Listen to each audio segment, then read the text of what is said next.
চেকের মামলায় দেখবেন যে আপনারা একটা কমন আইনজীবীরা একটা ডিফেন্স নিয়ে থাকে। কি ডিফেন্স? ক্লায়েন্টের চেকটি হারিয়ে গিয়েছে। আচ্ছা, এখন আপনারা বলেন ও চেকটি হারিয়ে গিয়েছে এবং আমি এত তারিখে একটা ক্লায়েন্ট জিডি করেছি। এখন আপনারা বলেন যে বাংলাদেশের কত পার্সেন্ট লোকের অ্যাকাউন্ট আছে? আমি ধরে নিই 50% লোকের অ্যাকাউন্ট আছে বাংলাদেশে।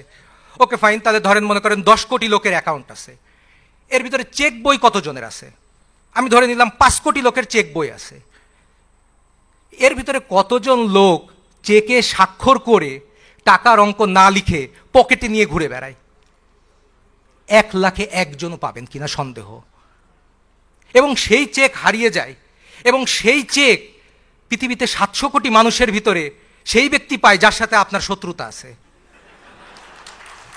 তো আপনি দেখেন, আপনি প্রিপারেশন ছাড়া, ক্লায়েন্টের সাথে কথা বলা ছাড়া শুধুমাত্র আপনার সিনিয়রকে দেখেছেন, সিনিয়র তো চেকের মামলায় এই ধরনের ডিফেন্স নেয়, আপনিও একটা এই ধরনের একটা ডিফেন্স, কিন্তু আপনি কোনো ধরনের ক্লায়েন্টের সাথে কথা বলা ছাড়া এমন একটা ডিফেন্স নিয়েছেন যেটা হওয়ার সম্ভাবনা 0.001%।